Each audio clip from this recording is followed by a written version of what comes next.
Welcome back, everybody, to another deep dive. This time, we're going to be looking at something I know is on everyone's minds, the recent U.S. presidential election. Yeah. But we're going to try to do something a little different. We're Right. going beyond just the typical post-election analysis. Right.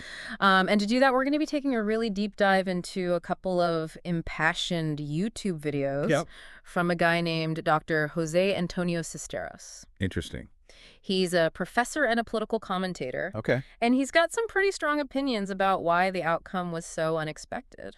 Interesting. Well, his perspective is really fascinating, I think, because he kind of goes beyond just a surface level reaction. Right. And he tries to really dissect like the underlying, kind of factors that they were at play here. And some of his conclusions are pretty thought-provoking. Yeah, and he doesn't hide his disappointment at all about the outcome. Wow. He was very open about supporting KamalaHarris. Yes. And he doesn't mince words about believing that a Trump presidency will be detrimental for the country. And you can really feel that urgency and that concern in his analysis. Yeah. He's not just sort of like politely disagreeing with Trump's policies. He really sees this as a potential threat to the core values of American democracy. Right. And so to understand where he's coming from, how he gets to this conclusion. Okay. One of the first things he talks about is the economy. Okay. And this is interesting because on paper, at least, it seemed like the U.S. economy was doing pretty well. That's right. And that's where he makes this really interesting distinction between what he calls the macro economy, right, which is, those sort of big picture indicators like, GDP and things like that, versus the microeconomy, right, the day-to-day reality for individuals. Right. And he argues that, while the overall economy might look strong on paper, a lot of people just aren't feeling that improvement in their own lives. He gives this great example about going grocery shopping with his wife. Okay. And being surprised that prices were still so high, even though, technically inflation was down. Interesting. So it's that disconnect between what the data is saying and then what people are actually experiencing on the ground that he thinks is really important. Right. It's that feeling of being squeezed, struggling to make ends meet. Right. That can make people, I think, really desperate for change, even if objectively maybe things are moving in the right direction. Yeah. And I think that's that desperation that Dr. Cisneros argues made people susceptible to some of Trump's campaign tactics. And this is where it gets really interesting. Okay. Because he starts talking about the neurobiology of decision-making and how he thinks the election was ultimately won by appealing to emotion. Interesting. Rather than, logic and reason. So sort of winning hearts and minds, not through the minds, but through the hearts. Exactly. And specifically, he's talking about appealing to fear. Fear. Okay. And he breaks down the human brain into three main parts. All right. You've got the basal, which controls your basic functions. Then you've got the limbic system, which governs emotions. Right. And then the cortex, which is responsible for, logic and reasoning. Right. And so, a lot of political campaigns try to appeal to the cortex. Right. Present the facts. Right, exactly. But he thinks that what Trump's campaign did so effectively was target the limbic system. Interesting. And specifically the amygdala, which is the part of the brain that processes fear. Right. So even if voters, rationally knew that some of Trump's claims were exaggerated or maybe unfounded, that fear response might have overridden that logic. It's like when you hear a loud noise and you jump before you even have time to think about what it was. Exactly. And he calls this the amygdala hijack. Okay. And that's what he thinks happened. Interesting. So that sounds like that could be a pretty powerful force in decision-making then. It is. And, when we're in that state of fear, we're much more vulnerable to manipulation. Right. Especially by people who understand how to exploit those fears. Exactly. And that's what he argues Trump's campaign did so well. Okay. They really honed in on the things that people were already worried about. The economy, immigration. The changing world. Exactly. And instead of offering these really detailed policy solutions or highlighting Trump's, qualifications, they just presented him as this strong man. A protector. A protector, someone who could shield people from all these perceived threats. Right. And he makes this really fascinating comparison to the Tylenol cyanide scare. Oh, yeah. Do you remember that from years ago? A few bottles were tampered with. Right. And it caused this widespread panic. Yeah, even though, the vast majority of Tylenol was perfectly safe. Exactly. But despite that huge PR crisis, Tylenol sales actually went up. Right. because of all that media attention. Yeah, it was like all that talk about Tylenol, even the negative stuff, just made the name more familiar, more present in people's minds. Exactly. And Dr. Cisneros argues that something similar happened with Trump. Good press, bad press. Yeah. It didn't really matter. He was constantly in the news. Right. And that constant exposure, combined with this fear-based messaging, might have made him seem like the answer to a lot of people's anxiety. So just name recognition alone can be enough to win an election. Well, that's a great question. And it's one that Dr. Cisneros digs into a little deeper. Okay. As he starts unpacking some of the specific tactics that the Trump campaign used. And we'll get into those when we come back after the break.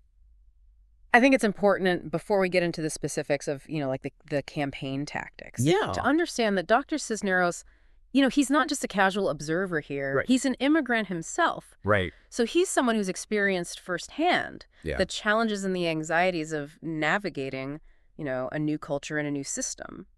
That's a good point, because it means his analysis isn't just theoretical. Right.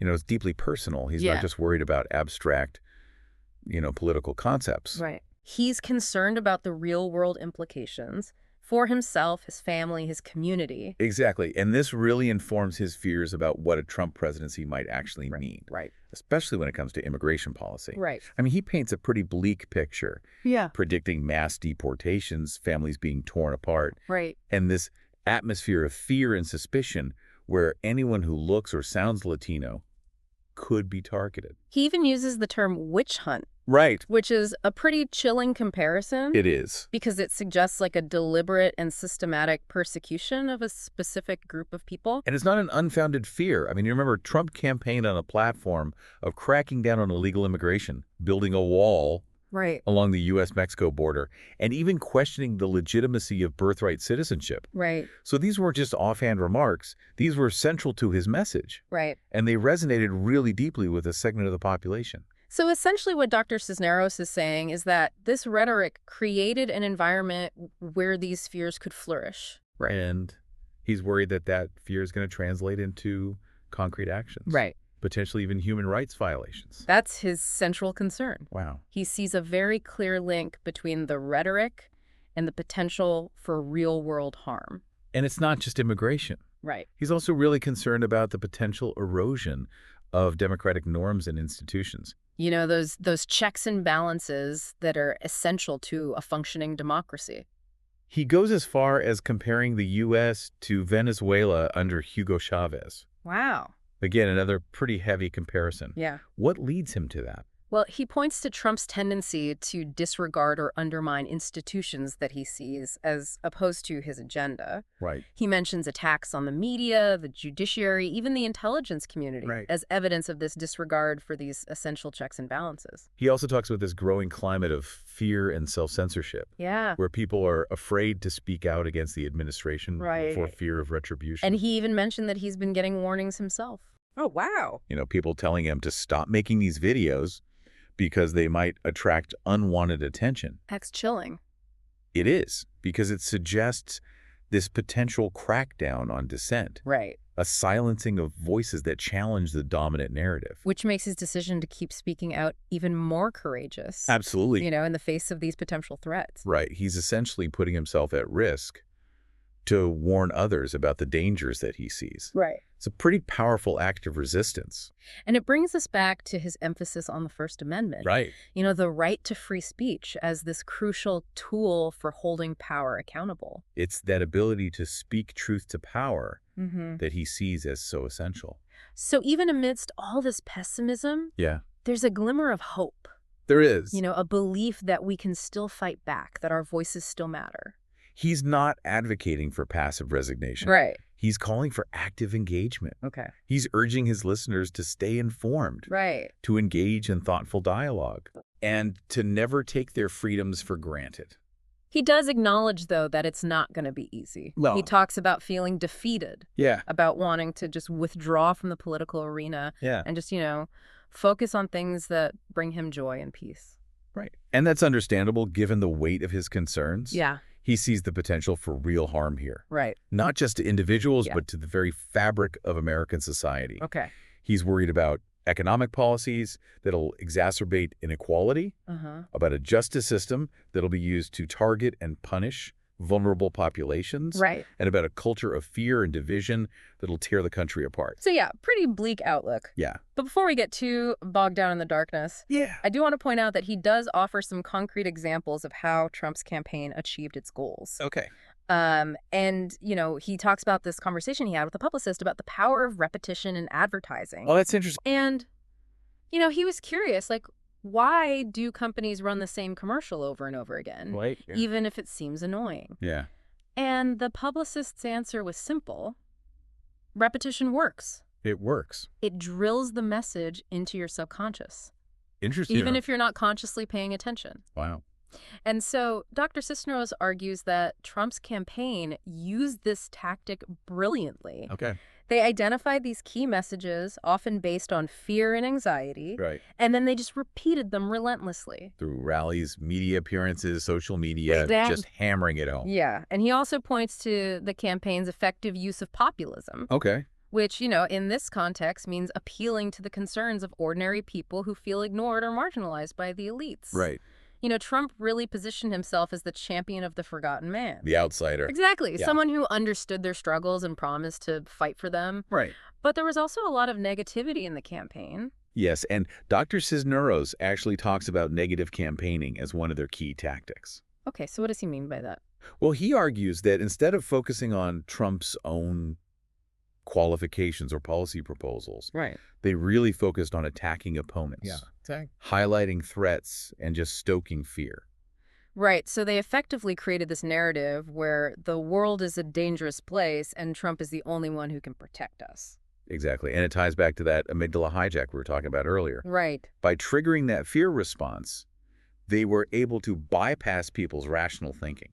Right. And tap into a more primal level of decision-making. He gives some specific examples of this. Yes, especially when it comes to immigration. Okay. He argues that Trump's focus on immigrants as a source of crime, economic hardship, and cultural change was a very deliberate attempt to exploit existing anxieties and create this scapegoat for the country's problems. He also mentions the unusual level of support that Trump received from religious figures. That's an interesting point.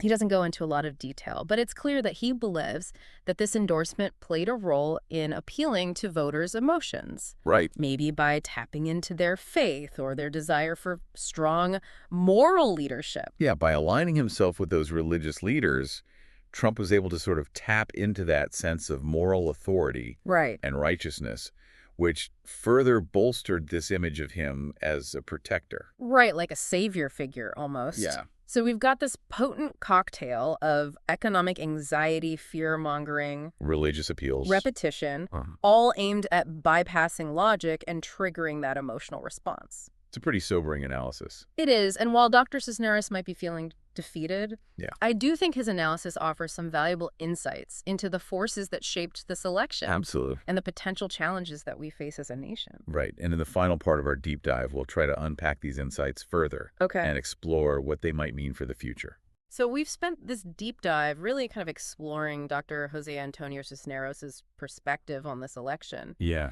And it's been a roller coaster, It has. From disappointment and fear to, that glimmer of hope in the power of free speech. Right. So as we wrap up here, I'd like to kind of step back and see if we can maybe distill some key takeaways from his analysis. Yeah, I think one of the most powerful insights is that recognition that emotions, particularly fear, can play a really big role in even, seemingly rational decisions. Right, like voting. Exactly like voting. Yeah. And I think, his explanation of that amygdala hijack really drives home the point that, our feelings can often override our logic. Yeah, especially when we perceive a threat. Especially when we perceive a threat, exactly. Yeah, it's kind of unsettling when you think about it. It is. That we might be making choices based on, gut reactions rather than, really kind of carefully considering the facts. And it highlights the importance of being aware of that tendency. Right. Not just in politics, but in all aspects of our lives. Right. Like financial decisions. Exactly. Relationships. Relationships, yeah. Even just what to eat for dinner. Right.